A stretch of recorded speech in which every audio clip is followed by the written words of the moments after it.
afternoon and good evening. Welcome to Smashing English. Before we start this video, be sure to subscribe because I make new videos all the time and I don't want you to miss any. So with that said, let's get on with the video.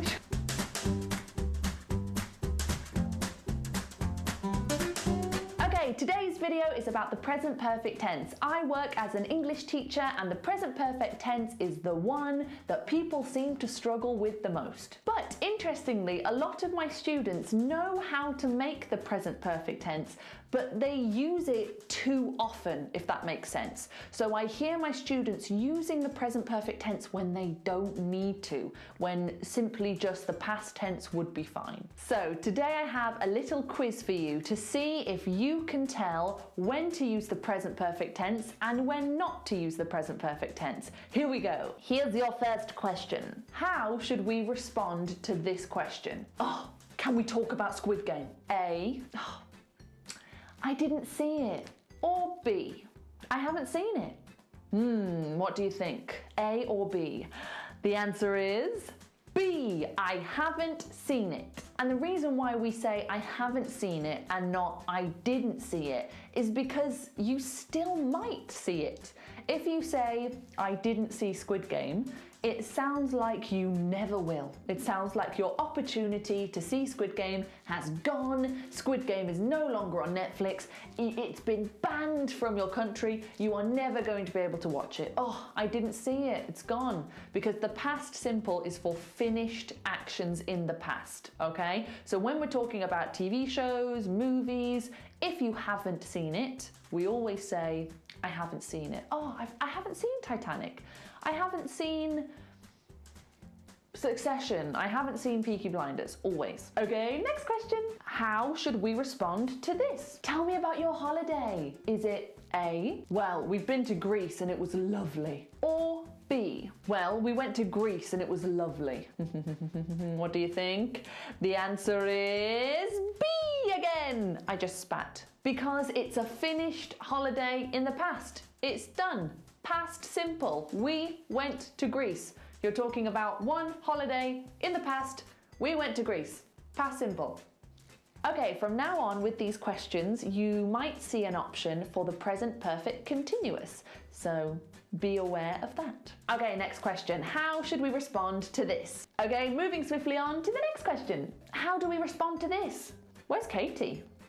Is it A, she's been in and out of meetings all day, so she's probably in one now? B, she was in and out of meetings all day, so she's probably in one now? Or C, she's in and out of meetings all day, so she's probably in one now? What do you think?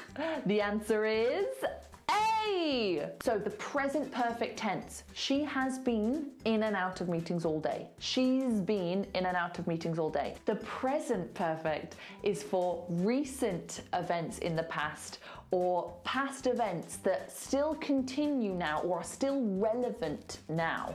So, you know, she might still be in a meeting right now. She's still at work. She hasn't left work. If she'd left work, we might say she was in and out of meetings all day because she's gone, it's in the past. But she's still here and we can't find her. So we're going to talk in the present perfect because it's still relevant now. It's a recent event that is still relevant, still kind of going on now. Okay, moving swiftly on to the next question. I'm supposed to be a professional English teacher that takes her job very seriously. Okay, what's the most appropriate way to respond to this question? Is Jeremy coming tonight? Is it A, I don't know, I've asked him yesterday but he hasn't replied? B, I don't know, I asked him yesterday but he didn't reply? C, I don't know, I've been asking him yesterday but he hasn't replied? Or D, I don't know, I asked him yesterday but he hasn't replied? What do you think? What do you think? The answer is D. Now, there are two different tenses in this. We've got I asked him yesterday. That's the past simple. Why? Because you are talking about one specific time in the past, one specific event in the past that is finished. You are not still asking him. So we wouldn't say I've been asking him, because you're not still on the phone. Are you coming to the party? Are you coming to the party? You did it once. You asked him once in the past. It's finished. But then we say he hasn't replied, because he still might. The party isn't until this evening, so he might still reply to you. Don't say he didn't reply, because then it sounds like you're saying, and he never will reply. Never. Even though we've got 7 hours before the party, he will never reply. I've finished it. It's in the past. It's finished. He hasn't replied means he still might. He hasn't done it yet, but he still might. Okay, let's do another question. How do we respond to this question? Ba-da-da. What should we do? How should I reply? A, we should go. We've been praying for this opportunity for years. B, we should go. We prayed for this opportunity for years. C, we should go. We prayed for this opportunity for years. Or D, we should go. We are praying for this opportunity for years. What do you think? The answer is A. I've gone a bit crazy today because you started praying in the past, years ago. You started praying years ago, but you have been praying this whole time. You carried on the praying and still now you are praying. It's continued all the way up to the present. Present, perfect, continuous. Okay, we only have 2 questions left. How would you reply to this? Tell me about your day.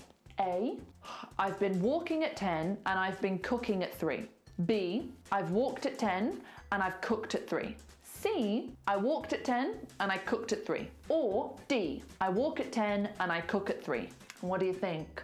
The answer is B. No, it's not. It's C. So, when you are giving specific time stamps, so 10 o'clock, 3 o'clock, Monday, Tuesday, noon, afternoon. When you are giving a specific time, we just use the past simple. If you are telling me what you did at a specific time in the past simple.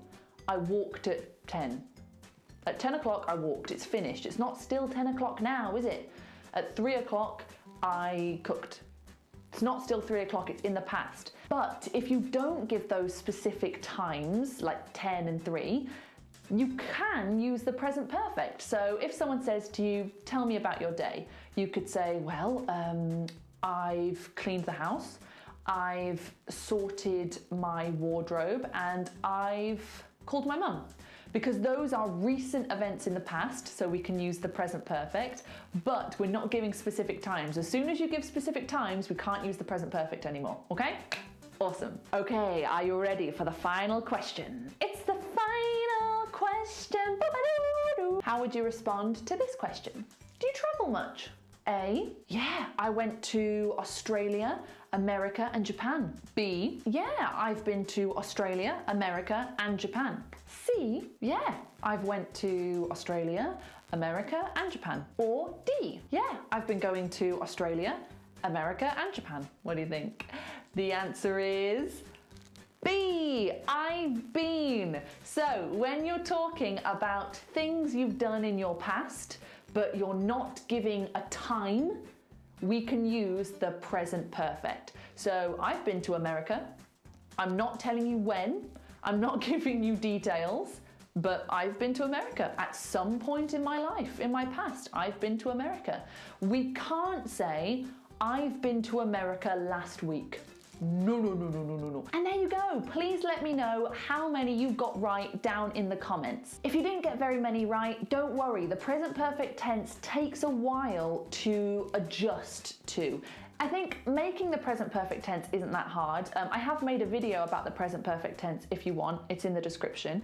I think it's just knowing when to use it and when not to use it. Take your time with it. It takes a bit of time just to get used to when you can use it and when you don't need to use it. That was my point from the beginning, really. I think a lot of students overuse the present perfect tense. I think they get a little bit too excited and they use it too much. So know when to use it, but also know when not to use it. Thank you so much for watching this video. If you enjoyed it, please give it a like. If you would like to follow us on Instagram, you can do so there. If you have any questions, leave them down in the comments below. And if you look in the description, you'll find two things. You will find how to get a one-to-one online English lesson with me or my partner, and you will also find how to support the channel if you want to. Thanks again for watching. I'll see you next time. Ta-ta! The present perfect. That was weird. I said the present perfect. Okay.